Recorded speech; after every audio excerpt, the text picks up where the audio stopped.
Սաղմոս 91-ում ասում է.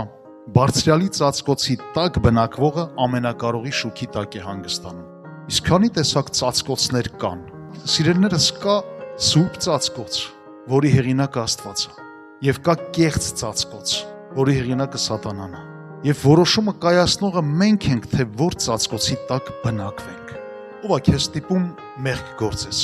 Ով է քեզ ստիպում բարկանաս։ Ով է քեզ ստիպում հայհոյես։ Ով է քեզ ստիպում չար գործեր անես։ Ով է քեզ ստիպում։ Դու ինքդ ես թույլ տալիս ամեն տեսակ կեղտոտ, պիղծ, չար բաները գան ու տեղավորվեն քո մեջ ու դու դառնում ես դրա գործիքը։ Ոչ մեկը ստիպողական չի բերում, ասում հələ ես մի բաժակը խմի, հələ տես ինչ լավ հետաքրքիր անեցքներ կան։ Աստված ամեն բան դրել է մեր առջև, սիրելիներս, մենք ենք ընտրություն անողը։ Աստված ասում է օրհնությունը եւ կյանք ընտրիր,